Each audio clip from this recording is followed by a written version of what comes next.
Beyond the buzzer, inside the game, this is SportsIQ with Larry Smith.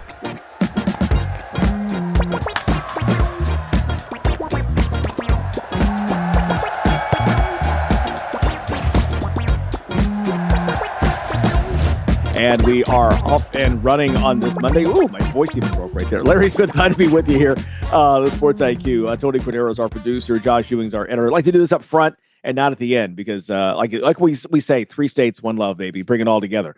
Another big week ahead. Lots to talk about. Obviously, we'll get to all of it. We're going to talk about a little Tulane Green Wave here in a moment. By the way, always loved the Green Wave because my high school in rural Illinois was named the Green Wave, allegedly because Tulane was barnstorming there back in the, 30s or something. And they made an impression. I don't know. I'm just telling you what I was told. Anyway, Green Wave, Tulane Green Wave, talking with him. Also, little NHL too. Great to have on the show here, Kevin McGran, talking Toronto Maple Leafs and what they've done so far this year. That's on the way. Great conversation later this week with a high school football coach of a team that has not won a game this century.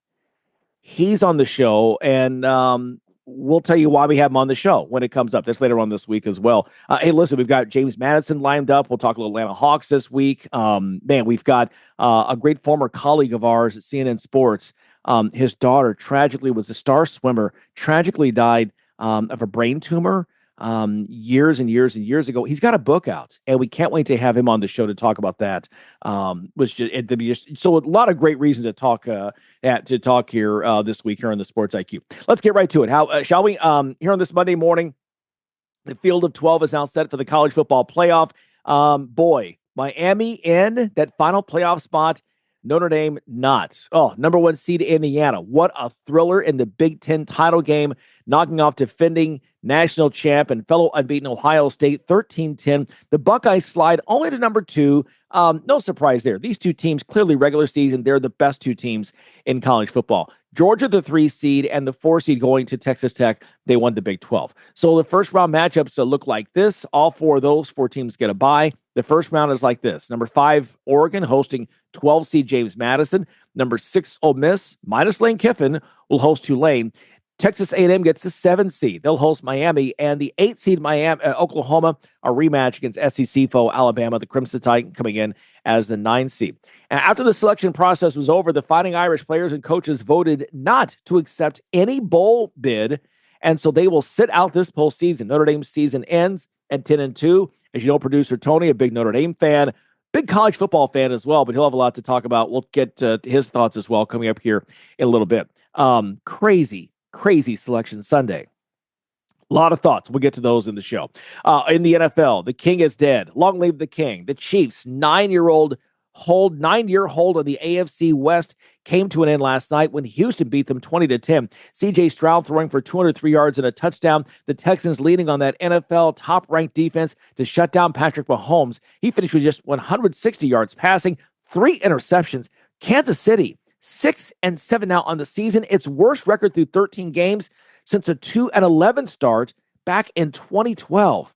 Meanwhile, in Buffalo, the Bills kept their playoff and division hopes alive with a comeback win over Cincinnati, 39-34. Christian Benford picking off Joe Burrow as he attempted to get it to Jamar Chase, returned that pick 63 yards, and that put the Bills in front in the fourth quarter. Josh Allen, 3 TD passes and a TD run as well to lead the Buffalo offense. The battle for the AFC South lead went south for Indianapolis in a hurry Sunday. The Colts losing starting quarterback Daniel Jones, already playing with a broken left leg. Jones tore his right Achilles tendon in the second quarter. He's now out for the season. Trevor Lawrence throwing 2 touchdown passes. Travis Etienne running for 2 scores. The Jaguars moved atop the AFC South with a 36-19 win over the rival Colts in a steady rain on Sunday. Jaguars, by the way, winning their 4th consecutive game and extended the Colts' misery in Jacksonville. The Colts haven't won a road game against the Jags since 2014, an 11-game skid that, by the way, also includes a matchup in London. The battle for the AFC North lead goes to Pittsburgh, 27-22 over Baltimore. Aaron Rodgers leading the way with 284 yards passing and a score as well through the air. Also willed his 42-year-old legs into the end zone for another score. Rodgers' first rushing touchdown since the 2022 season. In Las Vegas, Bo Nix passing for 212 yards and rushed for a score. Denver extends its winning streak to 10 games, beating the Raiders 24-17. In raiding Tampa, Tyler Shuck ran for 2 scores, and the Saints upset the Bucs 24-20 to tighten that division race in the NFC South. The rookie quarterback from Louisville, 2-3 as a starter, the other victory coming at Carolina. 4-time defending division champ Bucs now losing for the 4th time in 5 games, and they fall into a first-place tie with Carolina. The Bucs and Panthers, by the way, face off twice in the final 3 games. Kind of some odd scheduling in the NFL. In Atlanta, the Seahawks used Rashid Shaheed's 100-yard kickoff return for a touchdown to start the second half and proceeded to steamroll the lifeless Falcons 37-9. 7th loss in 8 games. Atlanta sealed an 8th straight losing campaign that matches the worst stretch in franchise history, and I thought nothing could ever get worse than the Rankin Smith years back in the 70s and 80s. But yes, they're here. They're officially eliminated from playoff contention with a month to go in the regular season. Get this, Atlanta hasn't made the postseason since 2017, a year after its infamous Super Bowl meltdown against Tom Brady and the Patriots. Crazy. 10-3, Seattle remains tied with the Rams atop the NFC West. Matt Stafford throwing for 281 and 3 touchdowns as the Rams scored 35 unanswered points to bounce back from last week's turnover-filled loss to Carolina. The Rams' 7th win in 8 games. They stay tied with Seattle atop the NFC West, 1 game ahead of the 49ers. The battle for the NFC North lead between Chicago and Green Bay going to the homestanding Packers 28-21. Josh Jacobs scoring the tie-breaking touchdown on a 2-yard run with 3:32 to go. The Packers have won their 4th straight and snapped the Bears' 5-game winning streak. Keeson Nixon picked off Caleb Williams' pass in the end zone with 22 seconds left to preserve the win for the Packers. Other winners on Sunday included the Vikings, Titans, and the Dolphins. Let's get back, though, to the college football playoff. And in it for the first time, the Tulane Green Wave had a great season last year, followed up this year. Lots of drama down in New Orleans here this month with all the coaching change. They get the conference championship, and now they're in the playoff. And joining us for the first time, Guerry Smith. He's the Tulane beat writer for the New Orleans Times-Picayune, as well as NOLA.com. Guerry, welcome to Sports IQ. Thanks for having me on. Absolutely. Talk about the euphoria on Sunday when the announcement was made that the Green Wave were in. Yeah, I mean, it's, obviously, if you'd have told Tulane fans, and probably Tulane players, even coaches 5 years ago that this was going to be where Tulane is, it would have seemed like a dream. This is a program that now has, in the last 4 years, won more games than Alabama and Texas, is tied with Notre Dame for the 5th most wins in the country since the start of 2022, played in 4 consecutive conference championship games, winning 2. It was just massive. Look, Tulane, they knew they were going to be playing Ole Miss pretty much for sure before the selection show, but that didn't stop all the whooping and hollering when it happened, because where this program, Tulane went 2-10 in 2021. And to get from there to here, it really is. It's been a truly extraordinary jump, and they appreciate the euphoria was definitely there. Yes, on Sunday. John Summerall, obviously the big story, the former Kentucky assistant coordinator going down there, and what a job he has done. He's about to leave to go to Florida. But talk about how he has handled, the university has handled this change and what could be a tumultuous situation, as it is with Ole Miss. Instead, it's just been a very, not to blast anybody with my choice of words, but a very mature, calm way to go about this. Yeah, he's fantastic in this, and people who thought that it would be a problem didn't know who he is as a man. When he took the Tulane job, basically exactly 2 years ago, for the first week and a half, he worked by himself because he didn't want to distract from Troy's bowl game against Duke.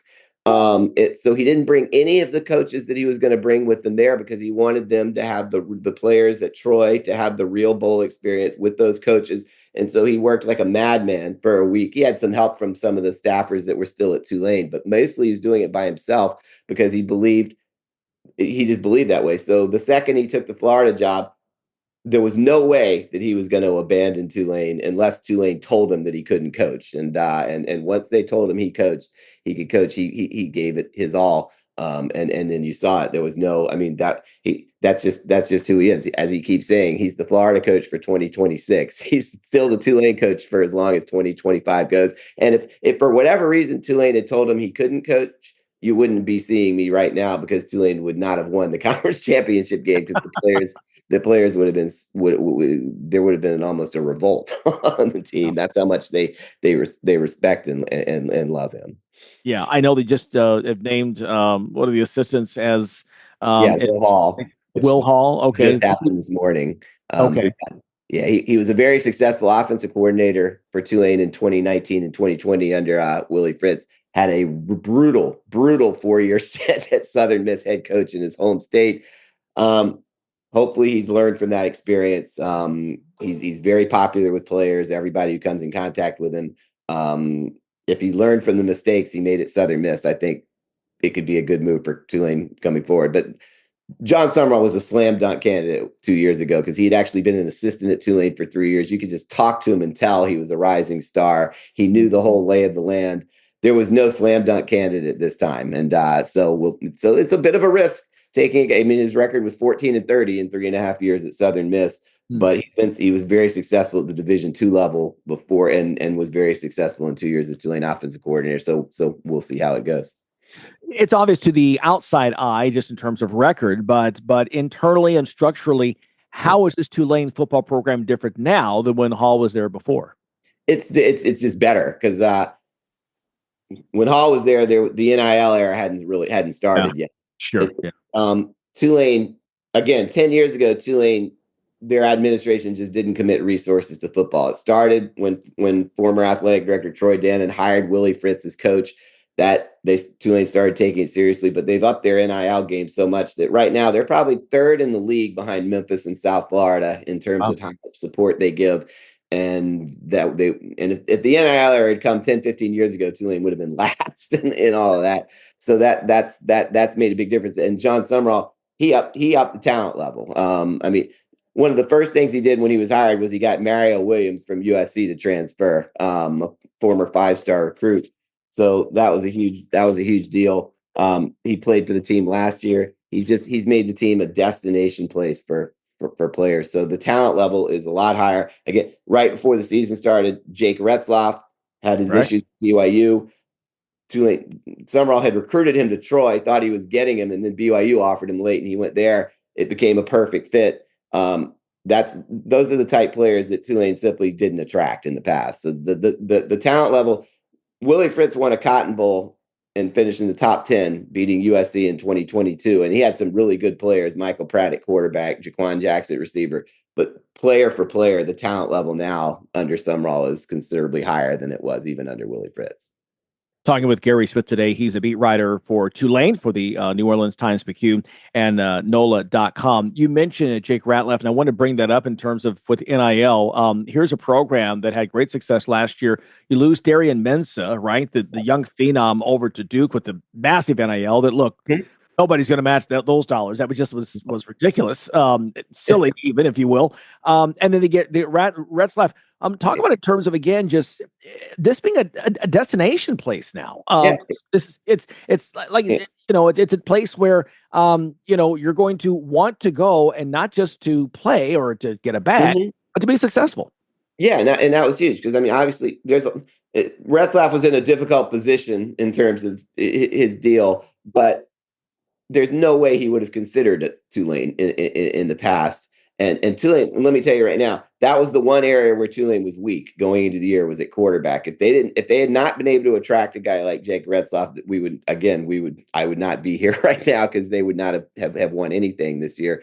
They brought in 3 quarterbacks in the transfer portal in the spring. The guy that was expected to be the starter got kicked off the team for activity. And they brought in Brendan Sullivan from Iowa after summer, but Jake Retzlaff is the real deal. They get a guy who went 10-2 at BYU last year and almost made the college football playoff there.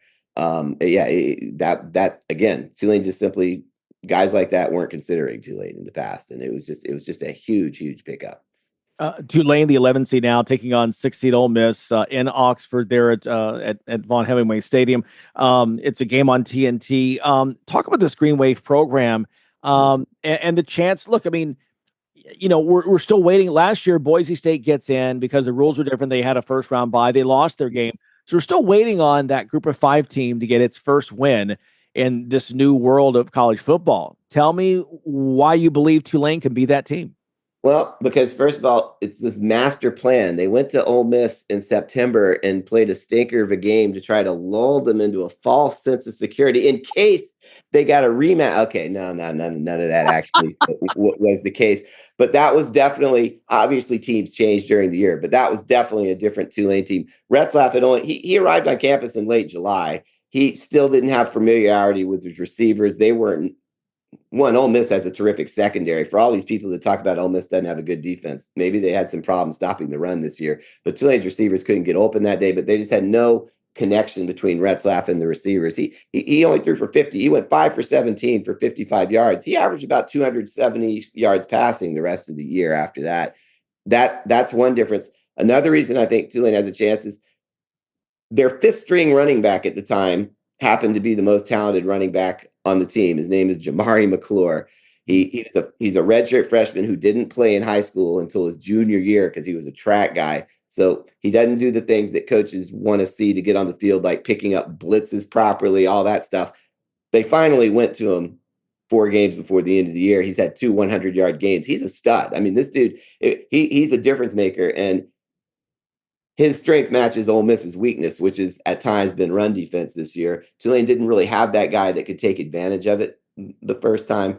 So it's just a much more confident, cohesive team. Tulane, again, not that this is unusual in the NAL era, but Tulane had 60 new players on the roster at the beginning of the year, and only 5 returning starters, only 2 on offense. So they were absolutely a work in progress.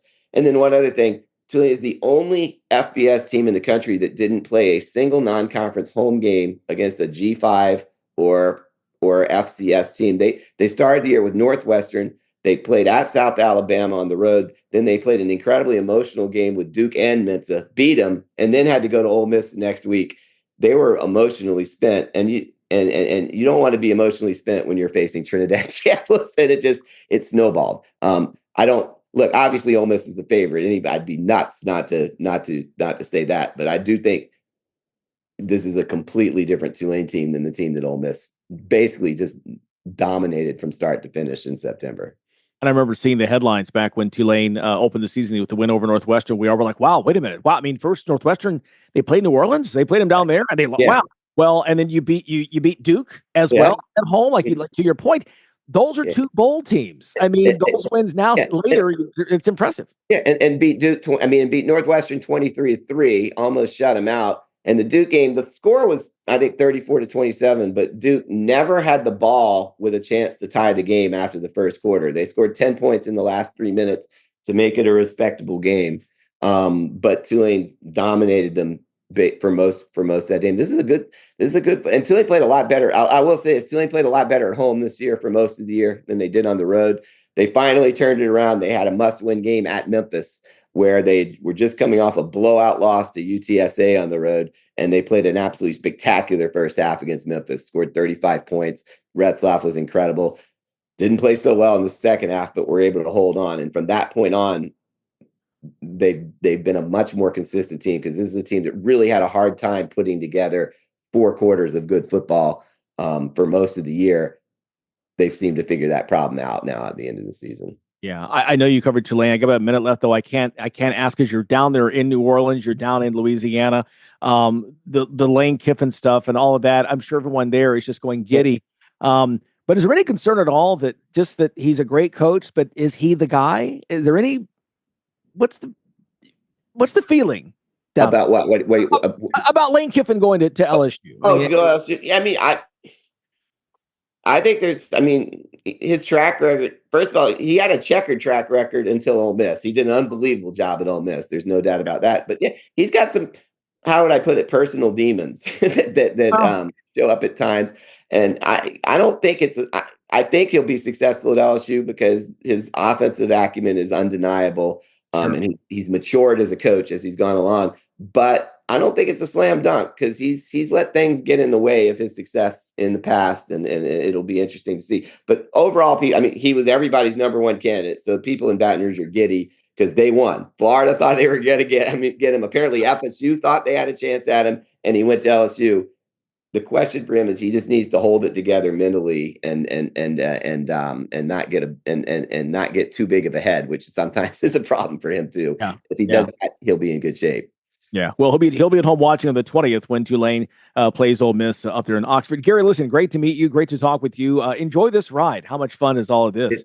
And if we talk to you, happy holidays. I can't wait. I certainly know the route to Oxford now. Let's put it that way.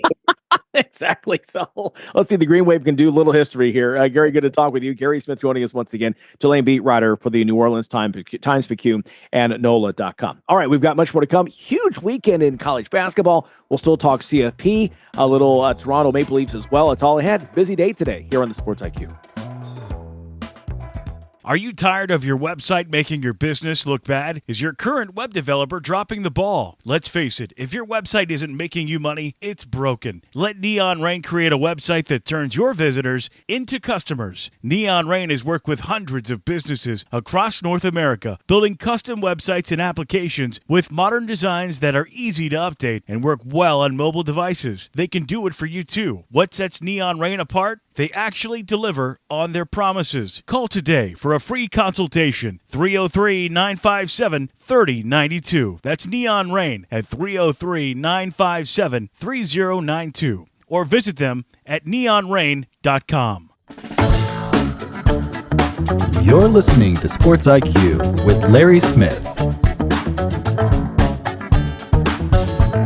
A little college basketball for you now, and it's been a couple of days, but we didn't talk about it because it happened Friday night. Back-to-back games. By the way, kudos to the ESPN people, to the people in Nashville, having back-to-back nights of top 25 games. That's 4 different programs coming in. That's 4 different groups buying hotels and eating at restaurants and rental cars and all that stuff. So chef's kiss to you guys. Outstanding right there at Bridgestone. That Gonzaga Kentucky game Friday night, 94-59, the Wildcats went down. I'm here in the Bluegrass. I'm not of the Bluegrass, but I'm here. Want to see UK do well. But I was trying to explain to some of the UK fans here after that debacle. Now, listen, I'm not taking anything away. That was a stinker. I mean, they were bad after a not very good performance against North Carolina where you hit just 1 3. You were 1 for 13 from the arc. But here's the problem with Kentucky. Every year, Kentucky is ranked in the preseason 5 to 10 spots ahead of where they should be. Literally 3-4 years ago, when John Calipari was still with the program, CBS Sports put Kentucky in as it's during the summer, it's preseason number 1 team in the nation at a time when Kentucky had 0 players on their roster. Nobody. So what you're saying is whoever you get, they'll be better than everybody else. No, it doesn't work like that. So here's the thing. Now, listen, you will hear me say this. Preseason rankings mean what they mean is it's a respect for that program. We respect this program and this coach. We think they're going to be, especially now in the NIL and transfer portal era where teams are flipping 6, 7, 8 guys every year, right? I mean, if you get 5 guys back from last year, you're doing something. So, but this is kind of before all that really took hold. But here's the thing. So for Kentucky, the problem is that if you're preseason number 5, you're really not that good. But as soon as you lose a couple of games, the fan base turns against you and they go, oh my God, you're not that good and you're terrible at all. Dude, fire the coach. When there's never joy in Mudville. Like if you go 24-7, you failed because you should have been 27-4. I mean, it's just so there's never, it'd be so frustrating for me. And I've said this off air. I'll say it on air. It'd be frustrating for me as a college basketball player to play at Kentucky just because the expectations are insane. They are insane. Yep, they're 5-4. Yeah, it was not a good week. And yeah, they got to get better or else. But folks, hang tight, hang on. Maybe this team wasn't a top 10 team to start this. I don't know where they started. It wasn't top 10. They were top 20. Maybe they weren't a top 20 team to start. Let's see what happens. Get everybody healthy, get into conference play, and let's see. But my goodness, I know a UK fan who during the game Friday night was looking up Mark Pope's contract to see what his buyout was. 9 games into season 2. I'm not kidding. So anyway, there was that. That happened. And then Saturday night, a good game. Illinois, Tennessee.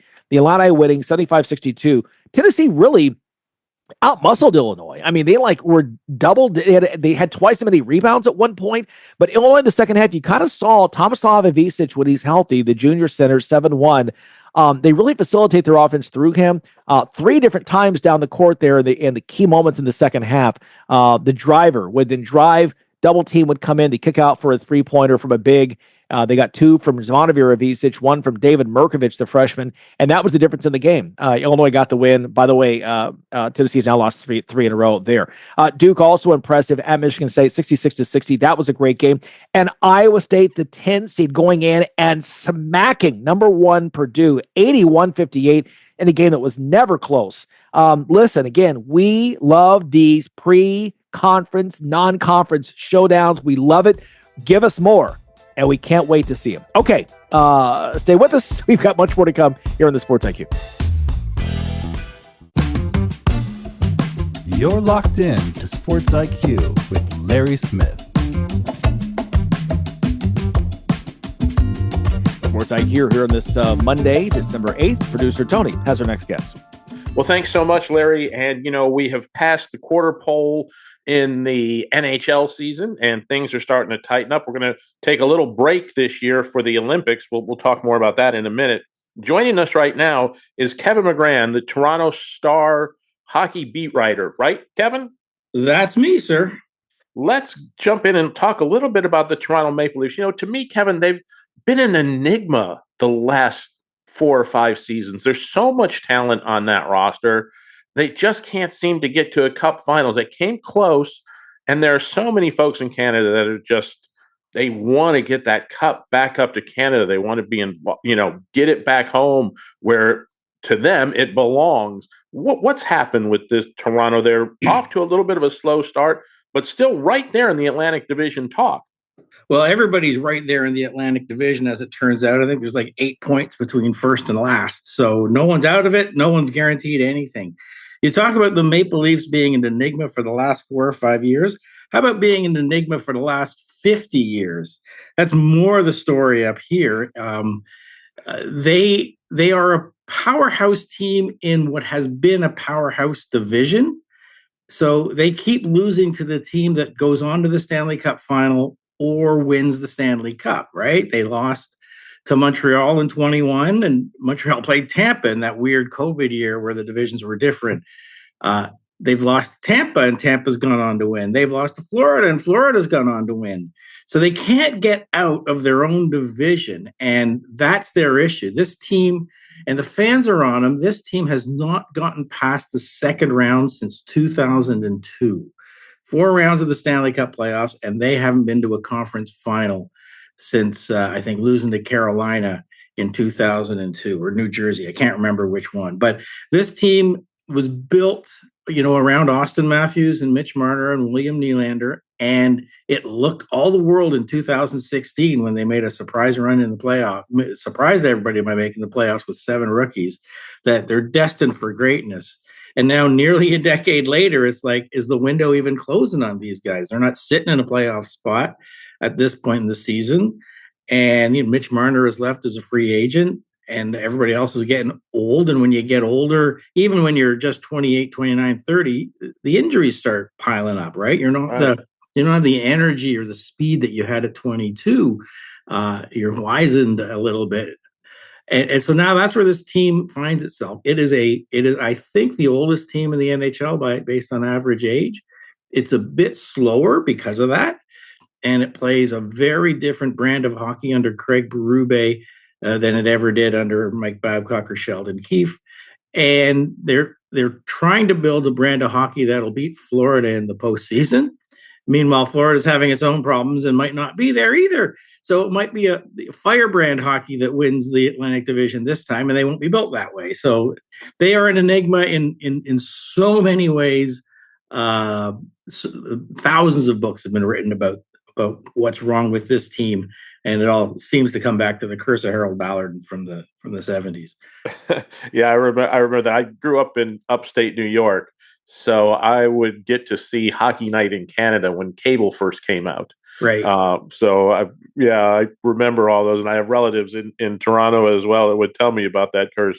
When you look at this team and the offseason moves, how would you grade what they did in the offseason to how it's translating on the ice so far? Oh, I'd give it a grade C, maybe down to a grade D.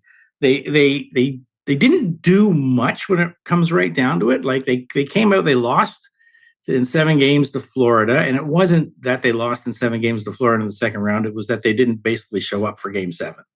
And the general manager, Brad Treliving, came out and said they got to change the DNA of the team. And then he made all of 3 player changes. So he didn't really change the DNA of the team at all. He lost Mitch Marner. He knew he was going to do that. He managed to make that a sign and trade where he got a fairly good third line center in Nick Raw for it. And that was Nick Raw's worked out okay. Then he made a couple of small trades for essentially third line players, Dakota Joshua and Matthias Michelli. Michelli now finds himself a healthy scratch, as he did last year in Utah. And Dakota Joshua has kind of come on a little bit. He had health issues, like real health issues, cancer issues in Vancouver last year. And I think he's maybe just coming out of it now. So the changes that they made, they didn't really make changes. They made some signings that were intriguing, like they re-signed John Tavares at a very low cap hit, which helps in the long term. They locked up Matt Nyes, who's going to be a very important player for them for the next decade. They got him at a good rate. So that's good stuff. They keep running out of goalies. They just keep getting hurt. They get signed, they get extensions, and then they get hurt, and then you're on to the next guy. So it's hard for me to say this because it's such a cliche, but it's so true. They are a work in progress 10 years in. Well, that was kind of led me into my next question. I was going to talk about the goalies. They can't seem to keep one healthy. You've got 2 on the injured list right now. And goalie has always seemed to be one of the main issues with this team. It's never been about scoring goals. The Leafs for the last 5, 7, 8 years have been able to score whenever they want, it seems, for the most part. They've had trouble stopping. They've never settled on this goalie question in Toronto. Do you see them maybe going out and trying to solve that at the trade deadline? Maybe because, you're a hockey guy. I've watched hockey for 40 years. A good goalie is the backbone of a Stanley Cup winning team. Oh, absolutely. Like the old phrase in hockey is show me a good goalie, I'll show you a good coach. Right. So, so they think they have the solution in Anthony Stolarz and Joseph Woll. Last year, that was probably the best tandem in the NHL. Stolarz, came out of the shadows as a career journeyman / backup and was very, very good for about 36 games. But that's all he played. And it wasn't that he couldn't have played. Well, he got hurt. Right. And Joseph Woll played very well for about 40 games. But he started the season hurt. And then Stolarz came back and got the job and, was in net to beat Ottawa and then gets hurt the first game against Florida. And Joe Woll comes in. So they had a tandem that worked. I think they would have been a tandem all year had they both been healthy, but neither was fully season healthy. The only good news is when one was healthy, the other one was hurt. So when one was hurt, there was the other guy was there. They think they have that tandem, except this year they're both hurt at the same time. Right. And they gave Woll an extension last year. They gave Stolarz an extension this year. It's good value. They've got basically goaltending locked up for 7 years or 8 years, but the best ability is availability, and neither are available. So now they move on to Dennis Hildebeest, aka the Hildebeest, because he's probably the tallest goalie in the NHL. He's 6'7". Oh my God! And he is. When I talked to him when they drafted him and up until last year, I'd wonder how he survived as a goalie because he was so filled with self-doubt and lack of confidence, and it showed on the ice. This year he's talking far more confidently and he's played well when pressed. So they're on to goalie number 3, and they kind of like goalie number 4, a Russian named Artur Akhimov. So that is a position of strength. Trade deadline, if Wall and Stolar's are whatever injury basket cases, they might have to. I don't think they want to. I think they would actually rather be in a position where they might trade one of those goalies to fill in a need somewhere else in their top six. Yeah, I could see that. Let's talk about Austin Matthews. He's been the face of this franchise for going on a decade now. Give me a little bit about his personality, and you've written a book about him. Tell me a little bit about that book, what it's about, and why he means so much to this team. Well, thank you. The book is called Austin Matthews, A Life in Hockey. And I wanted to write this book basically from the moment the Leafs drafted him, because his backstory is unlike that of any hockey player you'll ever come across. Maybe more so lately because hockey's in the Sun Belt, but he learned to skate on synthetic ice. Wow. He played 3-on-3 from a young age, not 5-on-5 on 200-foot ice. His skating coach was only his skating coach because the Iron Curtain fell, and he was a Ukrainian hockey player who lived in Mexico, who was coaching a Mexican team that the dad urged to come to Scottsdale to coach Austin. Why did the dad go to Mexico? Well, the mom is Mexican, right? So Austin's mother is Mexican. So they spoke Spanish, and the Ukrainian coach spoke Russian and Spanish, but not English. There's a whole bunch of things. The first game he sees the Arizona Coyotes in Glendale, and he only goes there because the Winnipeg Jets have moved to Arizona, right? He only sees them because he's there. So there's a lot of sliding door moments. But, you talk about great hockey players, your Gretzkys, your Ovechkins, your Crosbys, your McDavids. They all played in northern communities with ice and snow and hockey on television, a hockey culture, a hockey ecosystem everywhere. And Austin Matthews, in my opinion, is going to be the greatest Maple Leaf in history if he's not there already. And he comes from a place without a hockey culture at all. Like, the parents made it up as they went along. They had no idea what the right or wrong choice was. In the North, it's like, well, you get to AAA hockey, get in a traveling team, and off you go, right? But there, he didn't even play club hockey for a couple of years. He just practiced for a couple of years and played some summertime hockey. His path is so different from anybody else. And then in his draft year, he doesn't play junior or doesn't play college. He goes to Switzerland to play. He plays a year pro in Switzerland before he's drafted. Like, there's so many things that are different about his journey that I thought it just needed to be documented. And the fact that he becomes, in my estimation, the greatest Maple Leaf of all time for, a founding franchise in the NHL, like, right, that really speaks to something about how good he is. Yeah, I mean, that really, you kind of, I love hearing about that story and where he's come from and how he's getting there. How is he translated now into hockey culture? How is he received? I would imagine, being from here in the States, that he is received very well in the Toronto community, that they've kind of made him his own. Yeah, now he's got his detractors because he thinks a little bit differently. Hockey culture is very monoculture. You don't step outside. And he stepped outside. And, William Nylander has stepped outside. And so many players today have stepped outside the norms. PK Subban kind of led that in terms of the way they dress or the way they approach things or the other interests that they're not afraid to show that they have. And so Austin is among those. And so he has his detractors because, they lose the game and, well, maybe he shouldn't be hanging out with Justin Bieber, right? That's the angry fan mob mentality. But he's got, he dresses well. He appeared in GQ, and I think Vogue. But at any rate, so he appears in men's fashion magazines, and not the Hockey News magazine, right? And so, I think that's good for hockey. I think that's good for him. I think it's good to stretch out and bring yourself to a different audience rather than the same one. Because then, you get a little bit more diversity of opinion and stuff. You bring new fans in, for example, and they might see the game in a different way. And I think that's all fun and just in the name of entertainment, really, because that's what sports is when it comes right down to it. Absolutely. We've got about a minute left. Tell me where you think the ceiling is for this year's Maple Leafs team? I think they could be a team that just creeps into the playoffs in the last week and becomes like the second wild card, so the 8th seed, and the first seed goes, oh crap.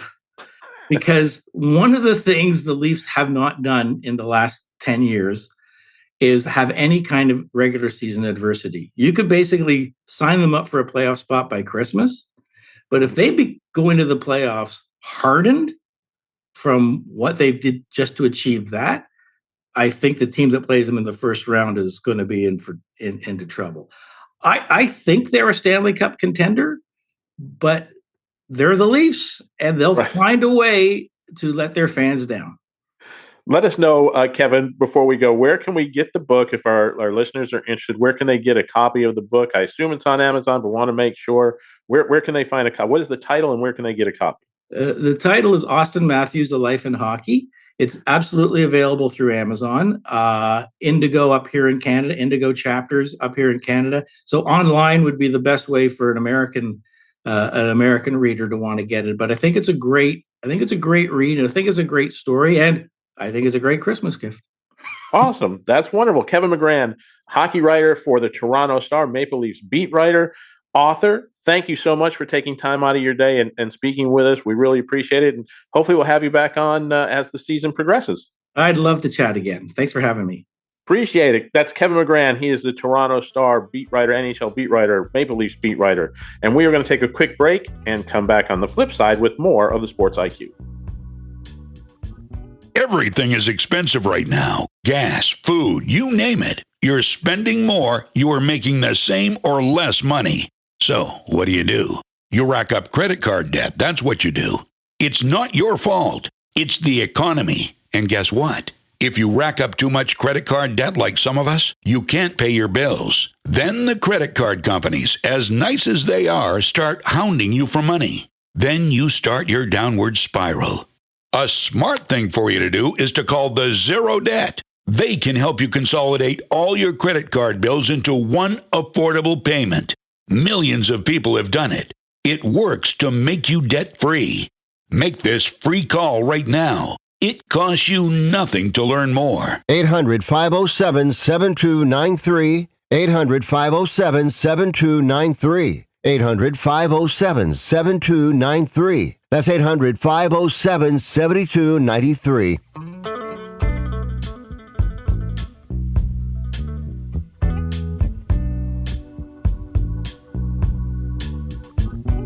All right, college football playoff talk, and I have a lot of thoughts. But first off, Tony, as soon as I saw the pairings come out, I thought of you right away, and I'm glad I couldn't hear what was being said in your living room, because this is what here. I'm just going to say this, and I'll turn over to you. Here's the thing: if Miami is a better team, then say so the last 3 or 4 weeks. But every single week, Notre Dame has been there in the rankings, in the top 10, ahead of Miami. How do you, with both teams idle, how do they all of a sudden leapfrog 2 or 3 spots to take Notre Dame's place? Yeah, I mean, they call, once BYU lost, we put it head to head with Notre Dame. Blah, blah. You knew what was going to come down. But look, here's the problem. That ESPN show is a sanctioned show. It is a way to draw views. And you're not really telling the public the truth of what's going on behind in those meetings. It's nothing. So get rid of that show, because all you do is misleading the public the entire time. It's just a way for ESPN to grab some more ratings, right? Which is what they're in business for. I get it. But you're not doing a service to the teams involved in this picking method. Notre Dame left out bothers absolutely, because the committee tells you they want the 12 best teams. How do you leave out Texas? How do you leave out Notre Dame? And I understand, Notre Dame's not in a conference. Texas has 3 losses. So does Alabama. Has 3 losses. They played in the conference championship. They lost. We can't take a team of the playoff because they lose their conference championship. Yet 2 years ago, the committee, decided Florida State in a 14 playoff wasn't worthy spot despite winning their conference championship and undefeated. You claim a player was hurt. Therefore, they're not the same team. Alabama just lost their starting running, as evidenced by the game they played against Georgia, where they had minus 3 yards rushing. That is not the same Alabama team that played during the regular season. Yeah. I can't argue with any of that. I just think that I really felt, and you and I both. Here's the thing: Alabama I have no problem with, because I feel like if you are good, if you are in the top 10, if you are in the playoff before the conference championship weekend, you can't lose in that game and be out. Now, if you're BYU, you were not. You lost, and so you're out. I have no problem with that. But Alabama was in ahead of time. You can't lose that game and then fall out of it to a team that sat and was idle. And to your point, though, it goes back to, and we talked, our friend Matt Stevens with the Illini guys, wrote a call about this for that website, and we talked to him earlier last month about it. It's for ratings. I've never watched the Tuesday night show, and this is why, because how accurate is that? I mean, and that's what I did. To me, it goes. So I don't know. I'm going to say the same things. I'm like, we're running out of time. I don't want to repeat myself. The other piece is, if you're a conference, and each conference needs to look at how do they parse through your tie breaks, Right? Because you had what, Georgia Tech, SMU, Miami, all right there, but somehow Duke wins the tiebreak. You've got to either figure this out. Either you figure out a way, and you and I've talked about it. Your idea, and I agree with, is that you take the highest rated team, gets the nod. That's one way to do it in the CFP, or you go through and you play some kind of consolation game, a third place game or something. I don't know, but there's got to be a way that you don't have some just random matrix that you're going to go to the abacus to figure out the team that's going to represent you. Right. And the ACC picked a 5-loss Duke to be in their conference championship game and leaves Miami out. Miami should have been in their conference championship game, and they won it. Great. Then they're in. There's no problem there. But my problem, again, is you say that the 12 best teams are involved in this playoff. Well, that's not true. That's blatantly not. And the other thing, I'll leave it here with this, is one, I don't blame Notre Dame for not opting into the bowl. The bowl system needs to be done. It has no meaning. You can keep the major bowls they're going to play in the playoffs, yes. The rest of them, no meaning. They're meaningless exhibitions that only put players in injury risk. Notre Dame would have won that game minus most of their stars because they're going to grad and they're not going to risk injury. And you just see Smith, who got clipped by Decker of Ohio State in the Fiesta Bowl game, and what it did his earnings and his career as a professional athlete. Okay, so no issue there. The other issue is, since we've down to that head-to-head is the most meaningful factor, somebody at Florida State needs to go into the trophy case, get the 1993 national championship trophy, and ship that up to Notre Dame. And there you go. Absolutely. I just think that and speaking of the bowl games too, you saw where, that Notre Dame wasn't the only team, several 5 and 7 teams. You're supposed to have 6 wins to be bowl eligible. Well, you don't have enough of those. So then you go down to 5 and 7 teams. Several of those said no. Now, given some of those lost their coaches, either they were fired, they left to go somewhere else. And so I get that part. But it's one of those, to your point, that I think this is a year, and we knew this going into this new expanded playoff. While I think it's good for college football, there are going to be growing pains. And we saw some last year with teams being upset about not being included because they had 3 losses. Well, I mean, now you've got some 2-loss teams. And we called this a month ago. There are 2-loss teams, Vanderbilt looking at you, that deserve a nod, and they're not getting left out. They're getting left out. BYU's another. Texas has 3 losses. They deserve consideration. Notre Dame. To a bigger picture, like you said, now even the bowls, you've got to stop and look. Well, they'll figure it out, but how do you go through it and put all the bowls in? Here's the thing though. I know you said the top 12 teams. I don't have a problem with the 2 group of 5 teams being in, because this is what the rules have. It's supposed to be the top, your top 5 rated conference champs, and then 7 at large. And if the ACC is that bad that another group of 5 gets in, okay, I have no problem. Now, my issue is you put in you put in the Miami instead of Notre Dame to get the ACC in. That's my issue with it. But I have no problem with both of those teams getting in. I think it's good for college football, and maybe we get an upset here coming up next week. Yeah, we'll see what happens during the playoff run and who gets in, how those games all play out. But, it really is a flawed system at this point. I will say one thing. By January 1st, you're going to have a 16-team playoff. Yeah. Yeah. If not by the end of the week. Yeah. Or the end of the day. All right. A moment of awe and why we love true playoffs. It's next. Fans of big sports radio and sports spectacular podcasts have a new home on the Chief Sports Network. Find your favorite programs and content all in one place by downloading the Chief Sports app in your mobile device. Created in South Carolina, the Chief Sports Network is the home of an expanding network of live and podcast format programming. It is also the home of one of the leading national college football podcasts, JC and Morgan, hosted by ESPN's Mike Morgan and 24/7 Sports' JC Sherbert. Download the Chief Sports app for free and find all of your favorite programming under one easy umbrella. Thanks to all of our markets for your loyal support of Big Sports Radio and our Sports Spectacular podcast, and we look forward to connecting with you anywhere in the world on the Chief Sports app. Time now for a moment of awe. And how about this in the Division I AA or the FCS level? North Dakota State, 10 NCAA titles since 2011 at home, overwhelming favorite to defend their national championship, but they go down at home as Illinois State scoring 15 points in the final 3 minutes. The Redbirds, shocking State, 29-28 to move on. It was a moment of awe for all of us watching that game. By the way, great contest in a weekend of outstanding sports plays. Truly a moment of awe. All right, appreciate our guests coming by. Guerry Smith, also Kevin McCann, appreciate you as well. Hey, Monday is done. Let's make it a good one. We'll do it again on Tuesday. We'll see you then. Thanks for listening to Sports IQ with Larry Smith, Monday through Friday.